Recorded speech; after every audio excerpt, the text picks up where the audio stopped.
안녕하십니까. 문화적 심리학 통일연구소장 심리학자 심진석입니다. 자, 오늘은 우리가 흔히 접할 수 있는 그런 용어 중에서 정말 잘못 우리한테 전달되어지고 우리가 이해하고 있는 그런 용어가 있습니다. 바로 뭐냐면 보수와 진보입니다. 자, 그래서 보수를 사전적으로 살펴보면 어떤 내용이냐면 보존하여 지키다. 새로운 것이나 변화를 적극적으로 받아들이기보다는 전통적인 것을 옹호하며 유지하려는 경향성, 이런 것이 바로 뭐다? 바로 이제 보수라는 겁니다. 영어로는 컨버세이션이라고 하죠. 그 컨버세이션의 뜻이 대개 보면 뭐 일정하게 유지하다 또는 보존하다 이런 뜻도 있어요. 이런 것들이 바로 이제 보수라는 뜻입니다. 보수.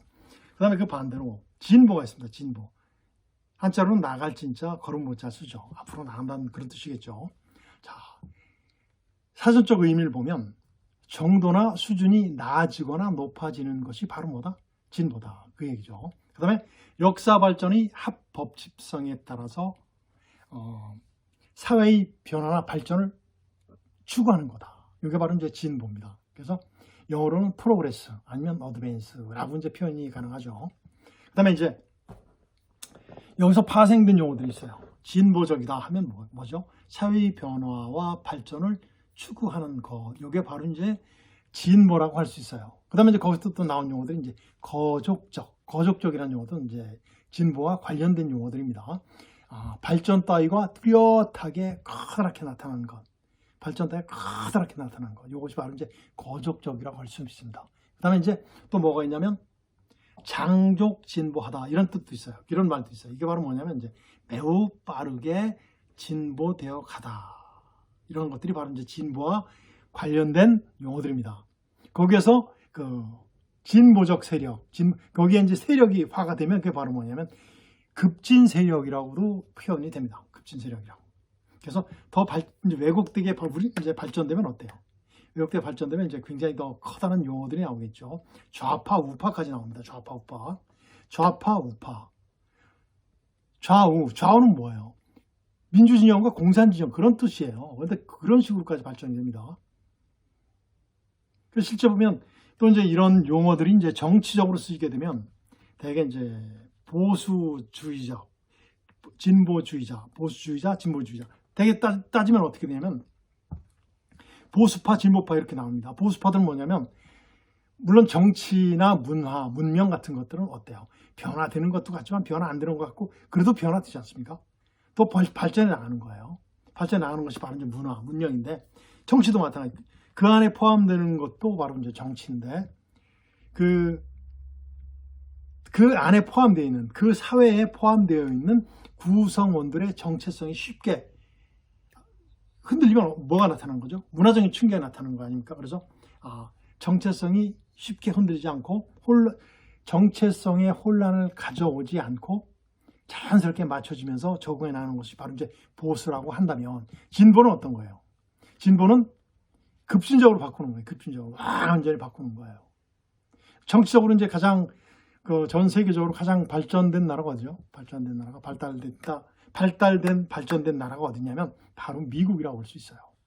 벌써 200여 년 동안 어떻게 됐습니까? 정당 민주주의가 이루어지지 않습니까? 거기서 이제 미국에서 보면 되게 어때요? 공화당은 보수의 진보예요. 보수적 경향이 있어요. 민주당은 진보적 경향이 있습니다. 그런 경향들이 쭉 있어요. 그래서 이제 한 번은 되게 이제 국민들이 누구를 뽑냐? 공화당 뽑거나 그러면 다음엔 누굴 뽑아요? 민주당 뽑고 민주당 되면 다음에 또 어떻게 되죠? 공화당 뽑고 이런 식으로 계속해서 바뀌다 보니까 어때요? 보수와 진보, 그 다음에 나라의 발전이 균형되게 되며 국민들의 정체성이 어떻게 돼요? 쉽게 흔들리지 않습니다. 그러다 보니까 오늘날의 미국과 같은 아주 멋있는 민주주의가 나타난 거죠. 그런데 우리나라 같은 경우는 어떻습니까? 우리나라 같은 경우 상상을 못할 정도로 용어들이 굉장히 아주 혼재되어 있죠. 뭐 좌파, 우파, 좌파 급진주의자. 어때요? 좌파에서 정권을 잡으면 정권을 잡으면 어떻게 돼요? 자기들은 애국자예요. 자기들이 참을 애국자예요. 그리고 보수주의자들은 아주 매국노고 아주 뭐 훈구 꼴통, 뭐 보수 꼴통 이런 식으로 몰약해버리고 폄하시키는 그런 경향이 있어요. 또 반대로 보수주의자들이 이제 정권을 잡게 되면 어떻게 되죠? 이 완전히 공산주의자, 뭐 빨갱이 이런 식으로 막 몰아붙이는 이런 경향들이 있습니다. 우리나라의 바로 현실상이 바로 이런 것들이 바로 뭐냐면 진보와 보수라는 어떤 용어를 놓고서 정말 아주 왜곡된 발전을 가져온 그런 현상이라고 볼 수 있어요. 이런 것들이 바로 뭐냐면 이거예요. 진보와 보수, 정치에서도 진보와 보수는 어때요? 장단점이 분명히 있겠죠. 보수의 장점은 뭐죠? 정체성을 유지하면서 서서히 발전하는 거예요. 진보의 장점은 지금 잘못되면 빨리빨리 바로잡고 나가는 거. 단점은 뭐죠? 단점? 진보의 단점은 구성원들의 문화적인 충격, 어떤 심리적인 충격을 받게 되는 것이 바로 이제 그런 것들이고, 또 보수의 단점은 또 뭐죠? 너무 늦게 변화한다. 이런 것들이죠. 근데 이제 최근에 우리나라 그 정치 현안들을 보면 어때요? 정말 그래도 젊어지고 있다고 봅니다. 그래서 정말 굉장히 아주 고무적인 현상이 아닌가 이렇게 생각이 돼요. 정말 잘 됐으면 좋겠습니다. 또 하나 있습니다. 우리나라에는 어떤 것들이죠? 노동조합이 있죠. 노동조합이 있었는데, 노동조합은 뭐냐면 노동자가 주체가 되어 근로자의 근로 조건을 유지하거나 또는 개선 등을 목적으로 조직하는 단체가 바로 뭐죠? 노동조합이에요. 노동조합인데, 노동조합에는 기본이 되는 것이 있습니다. 노동 3권이 있죠. 노동 3권이 뭐죠? 노동자의 단결권, 단체 교섭권, 단체 행동권 등이 있습니다. 노와 사, 노동자와 회사는 어때요? 적입니까? 적이 아니죠. 잘못된 것은 노는 뭐죠? 가급적이면 자기들의 이윤을 더 많이 추구하고 알맞은 일을 하려고 할 겁니다. 노동법에 요구하는 노동법에서 만들어 놓은 조건에서 일을 하려고 할 것입니다. 그런데 사측에서는 어때요? 사측에서는 보다 많은 노동력과 보다 많은 이윤을 추구하려 하죠. 거기서 뭐가 나오는 거예요? 약간 이제 맞지 않는 삐그덕거림이 나타나는 거죠. 그것을 조정하는 것이 뭐죠? 노동조합인데, 그러면서 이제 어떻게 되는 거예요? 서로 상생하는 거죠. 상생. 서로 좋아지는 것, 서로 발전하는 것이 상생인데, 어때요? 그런 노동조합들이 꽤 있습니다. 많이 있습니다. 회사마다 그런 노동조합들이 꽤 있는데, 되게 쭉 우리한테 비춰지는 노동조합들의 그 형태를 보면 어때요? 그 사람들이 하는 그 행동, 이런 것을 보면 어때요? 노동운동권을 하면 어떻게 돼요? 정말 적과 싸우는 것보다 그 이상으로 싸웁니다. 회사가 자기들한테 이렇게 밥을 많이 먹여주고, 또 노동자들은 회사를 그렇게 키워줬습니다. 서로 이제 상생해야 되는데 서로 적처럼 막 싸우는 거예요.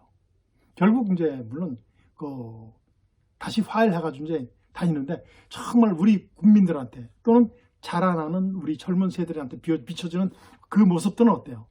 노와 사는 적이구나 라는 생각을 갖게 만드는 것이, 꼭 그런 느낌을 주는 것이 바로 안타까운 일이 아닐 수 없어요. 최근에도 보면 얼마 전에도 보면 그 노동쟁이 할 때 보면 정말 너무 과격하지 않습니까? 그거를 제지하는 경찰들이 적입니까? 경찰차도 전소시키고 누구도 폭행도 일어나고 막 그런 사건들. 아직까지 우리나라가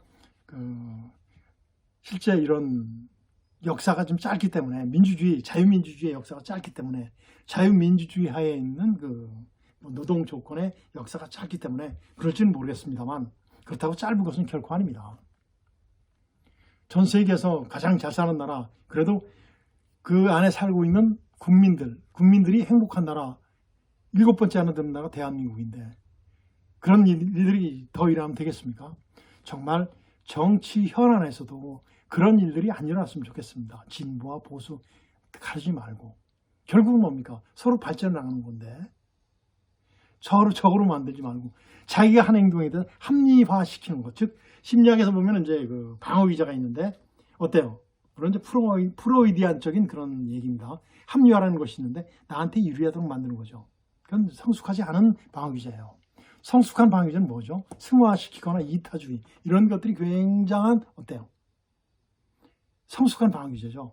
우리 정치 현안이라든가 노동 현안 이런 데 있어서 정말 그 승화, 이타주의 이런 것들이 나타나면 정말 노동 조건이 좋은 나라, 정말 정치 조건이 좋은 나라가 될 것이라고 판단이 됩니다. 정말 그렇게 됐으면 좋겠어요. 그리고 또 하나 또 제가 말씀드리고 싶은 것이 있는데,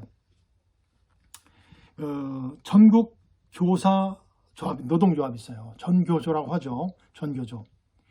왜 전교조? 그렇죠. 교사들도 정말 학생들을 가르치는 그러한 수고를 합니다. 수고. 그걸 노동으로 표현해서 전교조가 됐는데, 그렇죠? 그렇습니다. 사실 노동이죠. 노동이지만 노동이에요. 그런데 거기에서 왜 그 교사들까지도 이념화되어 있는지가 정말 의문이에요. 안타까운 일이 아닐 수 없습니다. 제 조카가 정말 공부 참 잘하던 조카가 있었어요. 여자인데, 제 생질인데, 생질. 우리 누나 딸이죠. 생질인데, 이 친구가 공부를 되게 잘했어요. 서울에 그 S여고 다니는 친구인데, 2학년, 고등학교 1학년 때서부터 계속 정말 공부 잘했어요. 근데 이제 그 친구가 고등학교 2학년 때인가, 맞아요. 고등학교 2학년 때, 그때 우리나라 전교조가 만들어질 때입니다. 참 태동될 때예요. 근데 그 담임선생이 전교조의 주동을 했던 분이에요. 그러면서 따라다니는 거야, 같이. 선생님과 하는데 어떻습니까? 학생들한테는 우리 담임선생이 최고의 영웅이잖아요. 청소년 시절에는 선생님들이 최고의 영웅입니다. 그때 또 영웅 두고 있어요. 연예인들. 그 중에서 가장 멋있는 분이 바로 멋있는 선생님이잖아요. 그런데 그 담임선생님이 전교조에 주동하는 분이에요. 그러니까 어떻게 했어요? 제 조카도 계속해서 따라다니면서 그 전교조 운동을 했어요. 3학년 초까지 했습니다. 공부했겠습니까? 공부 정말 못했어요. 그때 참 못했어요. 그래가지고 서울에 있는 대학 못 가고 지방에 있는 대학 갔다가 이 친구가 이제 나이가 이제 대학교에서 가서 공부를 하면서 쭉 생각해 보니까 이건 아니다를 느꼈어요. 그래가지고 이제 공부를 더 열심히 해서 이제 다시 이제 본 대학으로 와서 지금은 이제 캐나다에 가서 이제 교수를 하고 있는 친구인데, 안타깝게 한 몇 년 정도, 한 4, 5년 정도를 굉장히 방황에 빠졌던 것이 바로 이제 그 교사의 역할의 하나로 이제 교사의 역할의 하나로 우리 이제 조카도 그렇게 고생을 했었습니다. 선생은 저도 교편을 잡고 있습니다만, 선생은 학생들에게 이념을 가르치면 안 돼요. 올바름을 가르쳐 줘야 되는 겁니다. 이것과 진과 보수도 있으면 보수, 진보를 똑같이 가르쳐 주는 거예요. 가르쳐 주면 취사 선택은 누가 하는 겁니까? 학생이 하는 거예요. 최근 굉장히 잘못된 어떤 교사의 발언을 제가 봤습니다. 서울에 있는 H고등학교 제2모 교사예요. 그분이 뭐라고 그랬냐면, 정말 정치에서도 말도 안 되는 정말 이상한 말씀을 하셨더라고요. 천안함이 폭침이라면 파직에 귀양 갔어야 할 함장이라는 새끼가, 제가 이분이 쓴 내용 그대로 읽습니다. 어디서 주둥이를 나대고 지랄이야. 천안함이 무슨 벼슬이냐? 천안함은 세월호가 아니야, 이 병신아. 넌 군인이라고 욕 먹으면서 짜져 있어, 씹탱아. 이런 식으로 얘기했어요. 이게 교사가 할 말입니까? 선생이 할 말이에요? 선생은 바로 뭐예요? 선생은 정말 좌고우면하지 않으며 정말 정도로 가는 것이 선생입니다. 그것이 교사입니다. 그런 말, 그리고 학생들에게 왜 이념교육을 시킵니까? 정신이 똑바로 박힌 교사입니까? 정말 잘못된 거죠. 우리는 선생은 바로 뭐 선배라는 뜻이잖아요. 선배는 후배들한테 귀감이 돼야 됩니다. 정말 귀감이 돼야 됩니다. 그런데 그 학생들 정말 거기서 굉장히 실망을 했는데, 정말 실망을 했어요. 어떻게 선생이 이런 얘기를 쓸 수 있을까?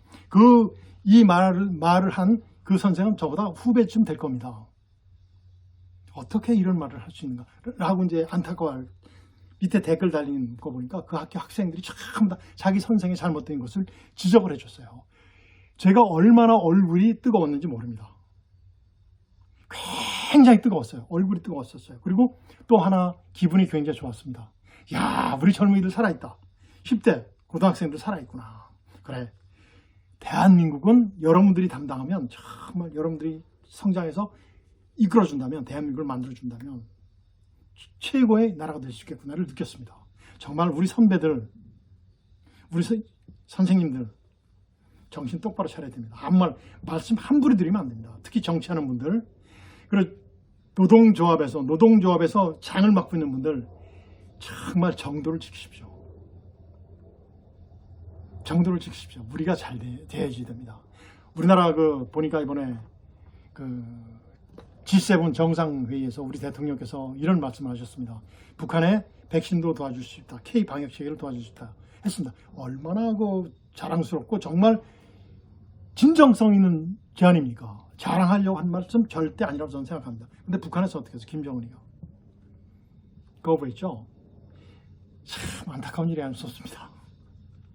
참 실제 문화적 심리적 통일을 정말 어느 유튜브를 보니까 북한이 굉장히 붕괴가 가까워졌다는 얘기를 하고 있었습니다. 그래서 저도 굉장히 바빠졌어요. 저런 식으로 북한이 붕괴되면 안 된다. 정말 남북이 통일되었을 때 그 안에 살고 있는 우리 국민들이 정말 문화적으로 심적으로 안정화되고 물론 충격이 있어도 충격이 완화되고 좋은 방향으로 발전할 수 있는 그런 여건이 형성되어야 되는데 라는 생각을 많이 했습니다. 그래서 참 우리 이제 나이 먹은 세대가 아니고 이제 선배 세대죠. 선배 세대에서 정말 잘못된 것은 바로잡아주는 것이 바로 우리 선배들의 도리라고 생각이 됩니다. 그래서 오늘은 보수와 진보, 흔히 사용하고 있는 그런 용어들에 대해서도 다시 한번 살펴봤습니다. 오늘은 여기서 마치도록 하겠습니다. 안녕히 계십시오.